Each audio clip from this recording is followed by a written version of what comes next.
di dalam surat Al-Baqarah. Al-Baqarah kita tahu sendiri artinya adalah sapi betina. Al-Baqarah.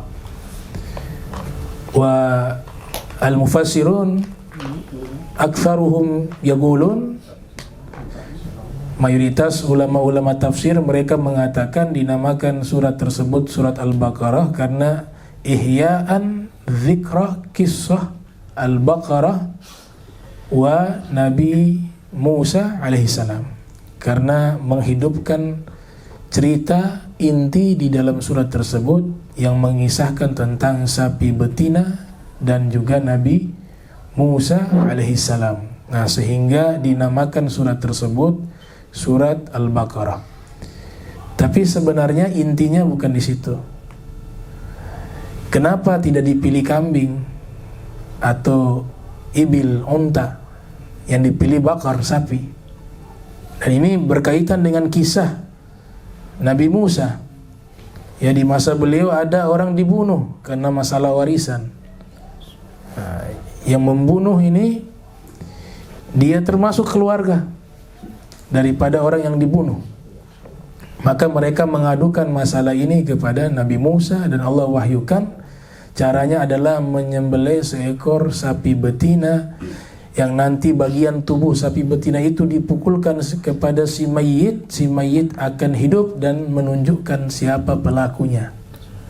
Itu kisah yang ada di surat tersebut. Nah, karena berkaitan dengan Baqarah, sapi betina, maka dinamakan dengan surat Al-Baqarah. Namun intinya tadi saya katakan, kenapa tidak Allah Ta'ala wahyukan kepada Nabi Musa menyembelih seekor kambing yang jauh lebih mudah daripada sapi, atau ibil, unta, atau yang lainnya, tapi yang dipilih sapi? Ini berkaitan dengan masalah apa? Masalah akidah.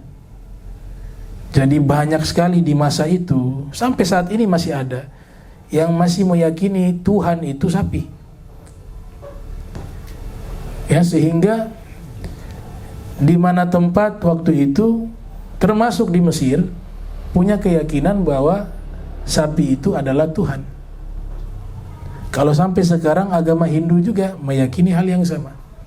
Sapi adalah Tuhan. Maka dari sinilah Allah Ta'ala sengaja memerintahkan Nabi Musa memerintahkan mereka untuk menyembelih antazbahu baqarah. Kalian sembelihlah sapi betina untuk mematahkan keyakinan menyimpang bahwa sapi itu adalah Tuhan. Maka diperintahkan untuk disembelih. Karena Nabi Musa masanya itu Ghazwatul Aqidah.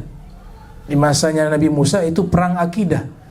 Satu sisi ada manusia mengaku Tuhan, yaitu Fir'aun, ana rabbukumul a'la.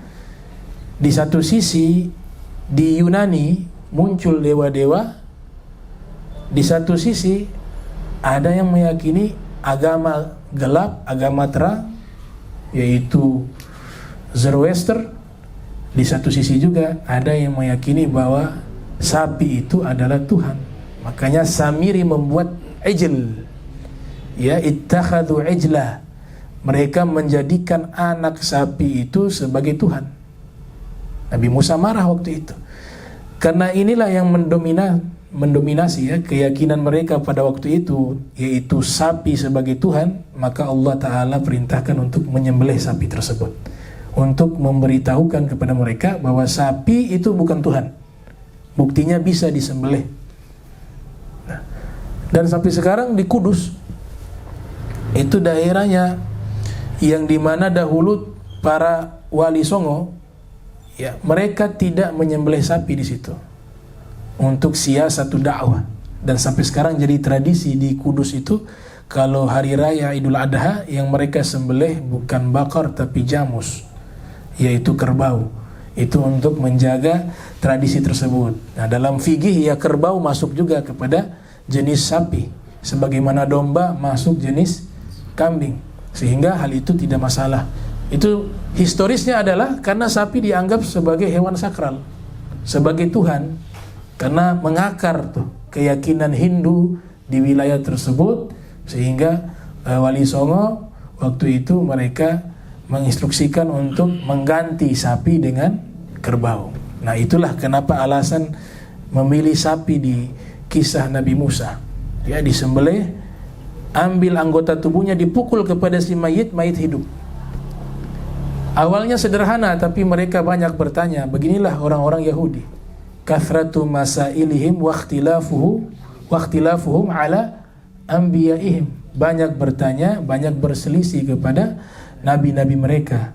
Bahkan mereka sampai membunuh para nabi mereka. Nah, ini makna esensi daripada kenapa dinamakan surat tersebut surat Al-Baqarah. Dan dia adalah surat yang paling panjang di dalam Al-Quran.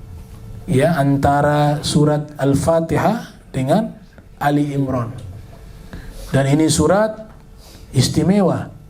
Ya, Nabi katakan, la taj'alu buyutakum maqabira.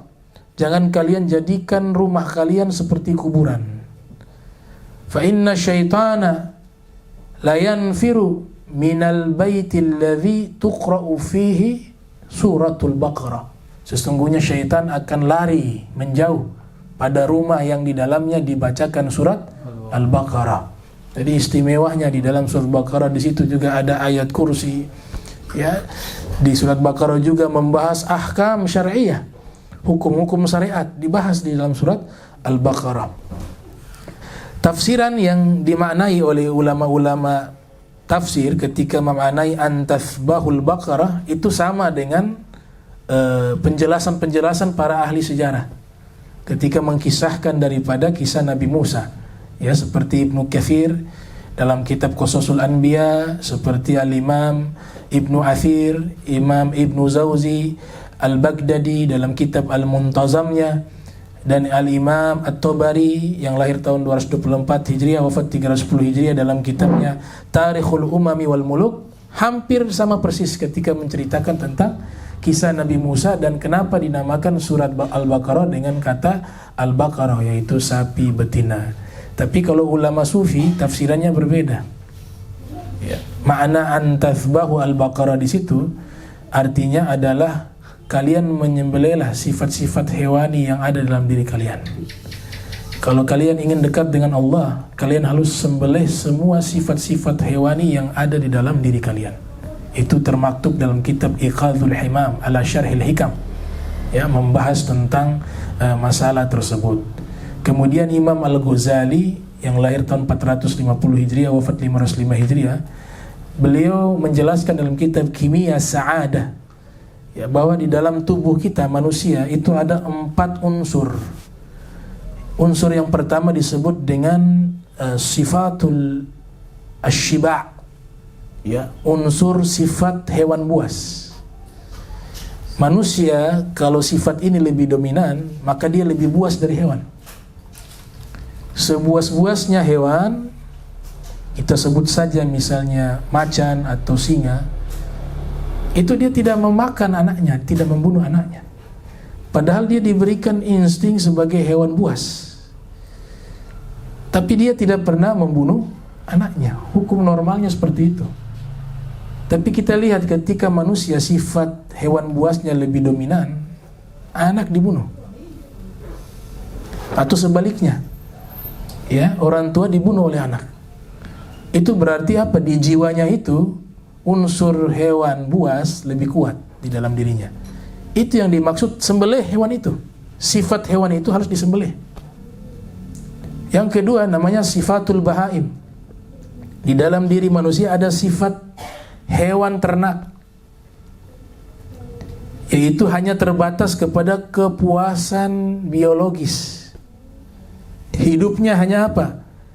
Hanya melepaskan hasrat biologisnya. Di mana saja hewan dia ketika memuncak hasrat biologisnya, di situ dia akan melampiaskannya.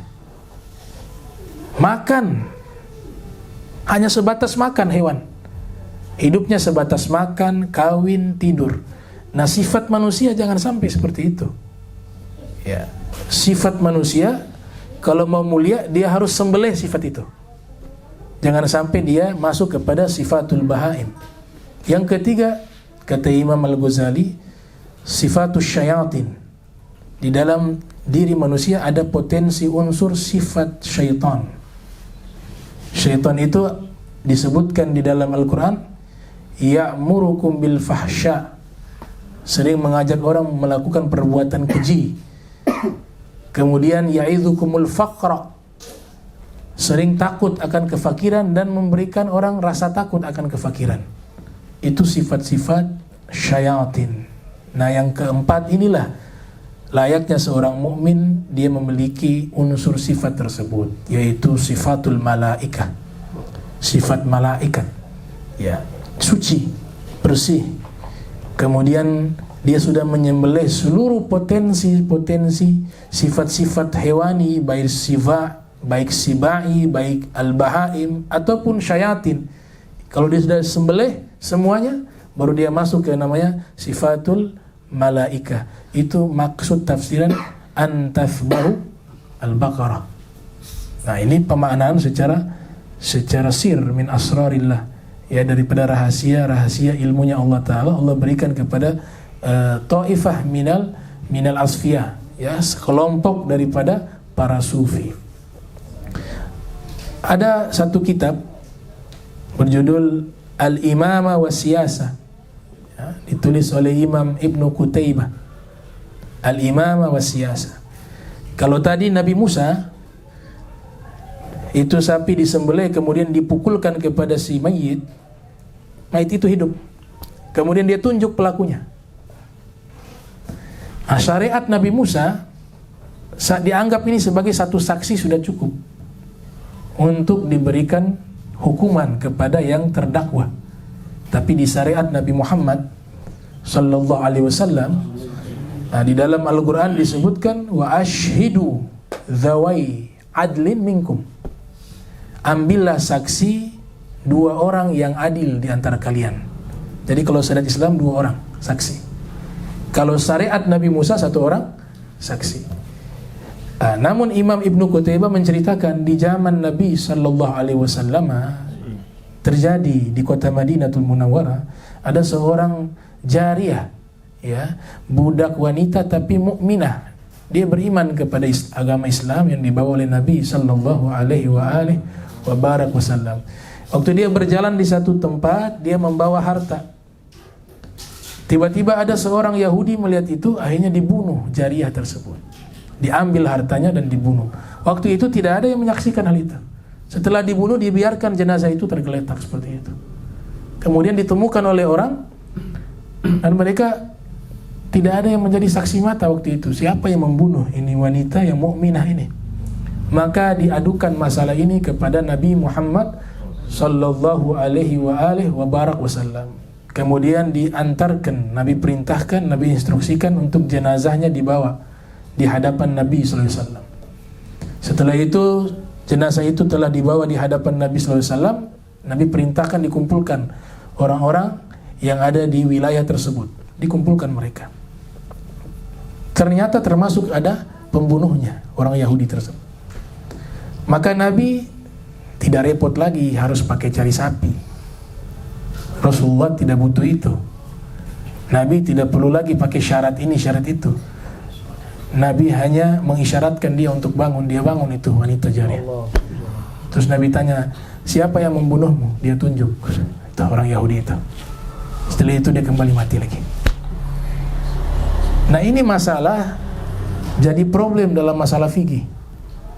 Harun ar-Rasyid pernah mengumpulkan 2 ulama besar di majlisnya.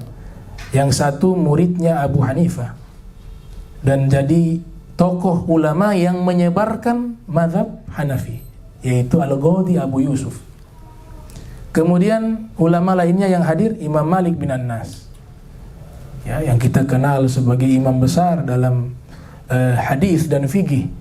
Ya, Al-Muwatta sebagai kitab yang ditulis oleh beliau menjadi rujukan dalam mazhab Maliki, dan diteruskan oleh Ibnu Qasim, murid-muridnya, menulis kitab Al-Mudawwanah sebagai kitab rujukan mazhab Maliki, dan sebagai salah satu guru daripada imam kita Al-Imamu Syafi'i rahimahullah.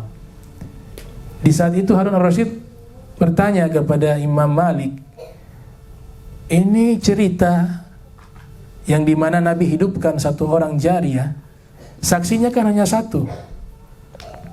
Sedangkan di dalam Al-Quran saksinya harus dua. Maka bagaimana bisa dijadikan hukum?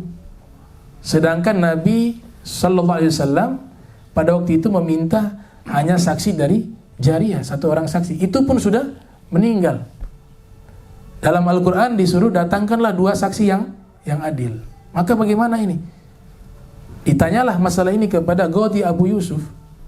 Ghadi Abu Yusuf mengingkari fatwa demikian. Yang benar harus ada dua saksi. Dan mengkritisi hadis itu jangan-jangan bukan dari Nabi.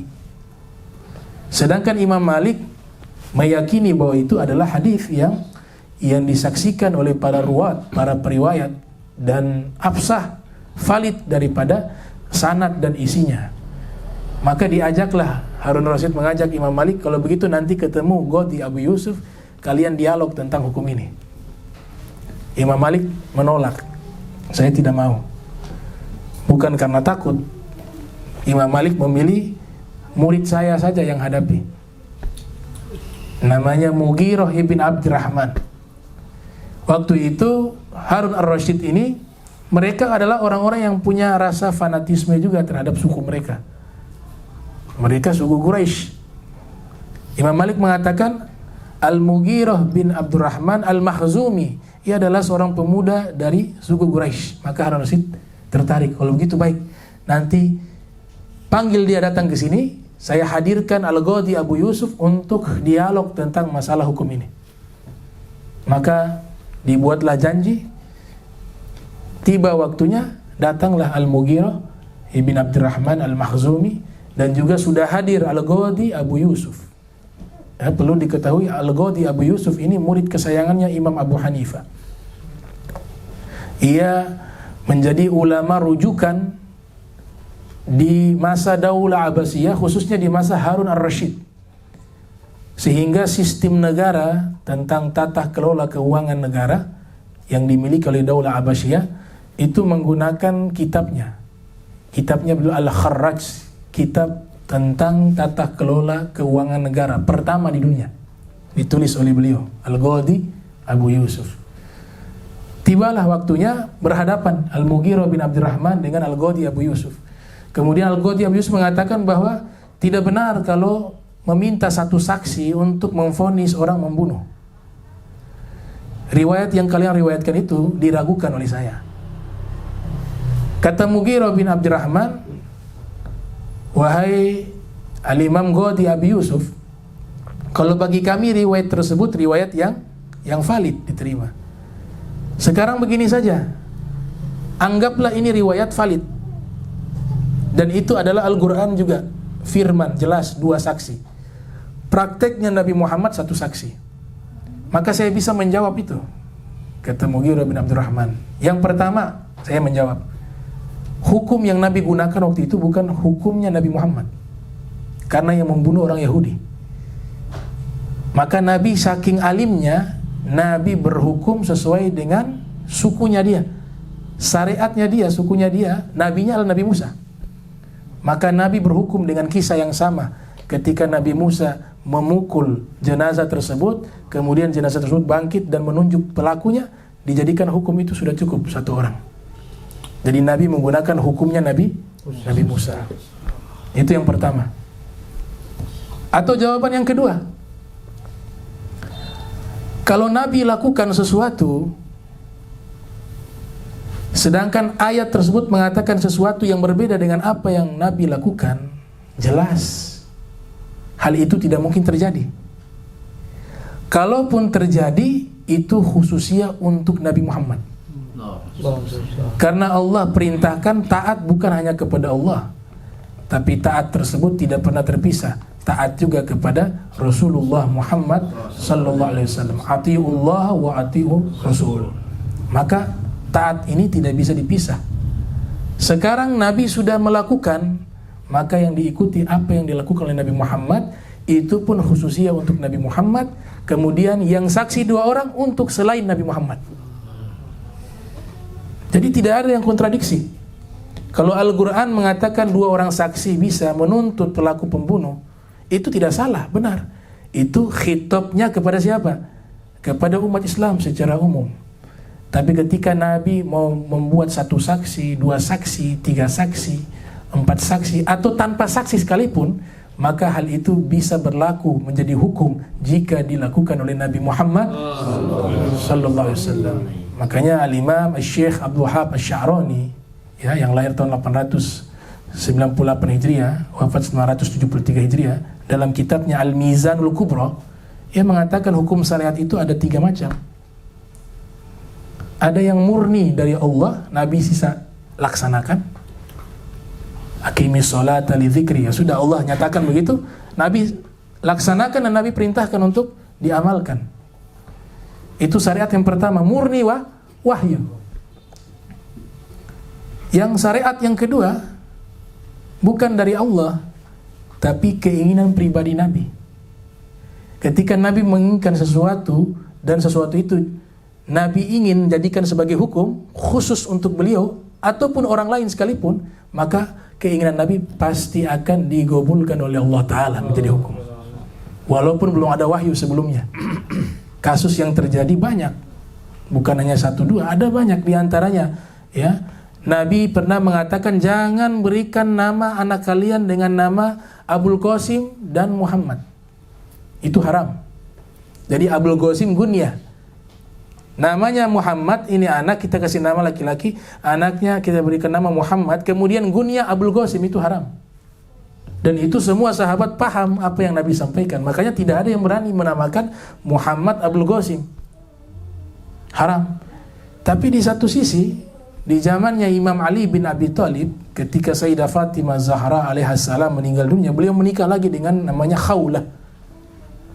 Seorang wanita namanya Khawlah. Lahir anak laki-laki.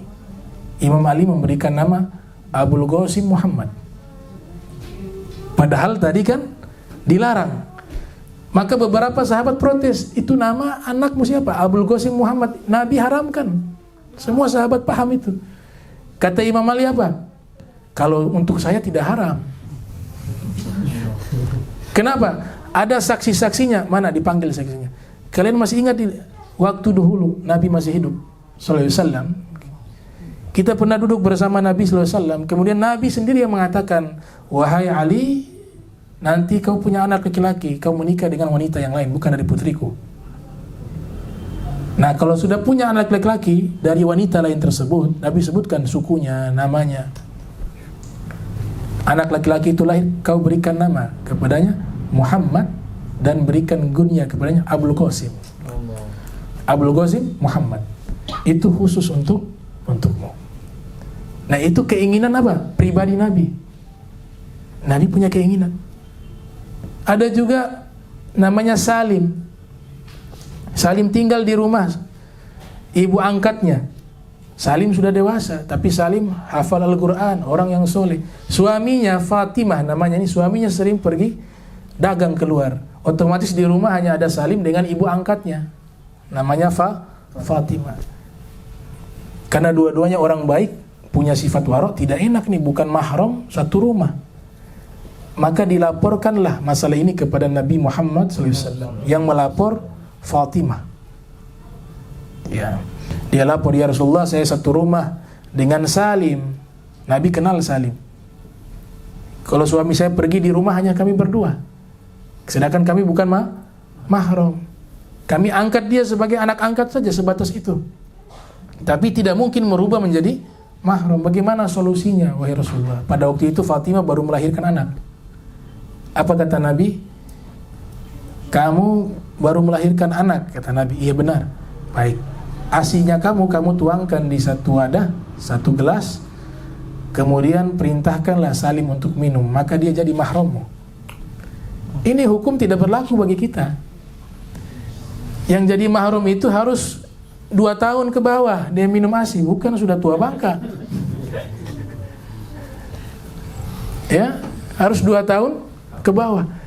Tapi kok bisa jadi hukum khusus untuk Nabi Muhammad? Kenapa? Karena Nabi inginkan itu.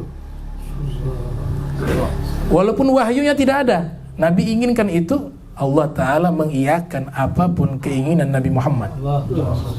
Makanya Sayyidah Aisyah mengatakan, saya takjub dengan Nabi Muhammad.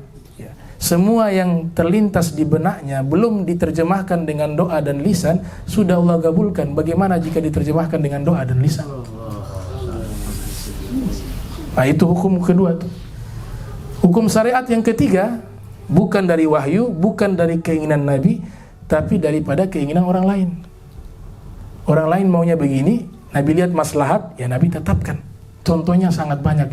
Kalau mau tahu jelasnya, baca kitab Al-Mizanul Kubra, ya, karya Syekh Abdul Wahab Sya'rani. Tapi kitab ini untuk orang awam jangan dibaca. Ya, untuk kalangan para akademisi ilmu yang sudah kuat mazhabnya, karena kitab itu tidak bermazhab. Walaupun Syekh Abdul Wahab Sya'rani ini mazhabnya Syafi'i, tarikatnya Saziliyah, tapi beliau sudah nyatakan di mukaddimah bahwa ini kitab saya tulis khusus kepada ulama-ulama yang sangat pakar di bidang fikih. Kalau belum pakar jangan masuk situ, nanti bingung. Ya, karena di situ tidak bermazhab beliau. Ya. Muqaranatul madzahib, membahas tentang perbandingan mazhab. Nah, ini mungkin yang bisa disampaikan. Mudah-mudahan ini bisa istiqomah ya setiap malam Jumat. Ya, di malam yang baik juga Allah Ta'ala ya izinkan kita untuk bisa membaca maulid Nabi Sallallahu Alaihi Wasallam, bisa bersalawat kepada Rasul Sallallahu Alaihi Wasallam. Aqrabun nas bi yaumal qiyamah aktsaruhum alayya salatan. Ya, orang yang paling dekat denganku di hari kiamat yang paling banyak bersalawat kepadaku, kata Nabi Sallallahu Alaihi Wasallam.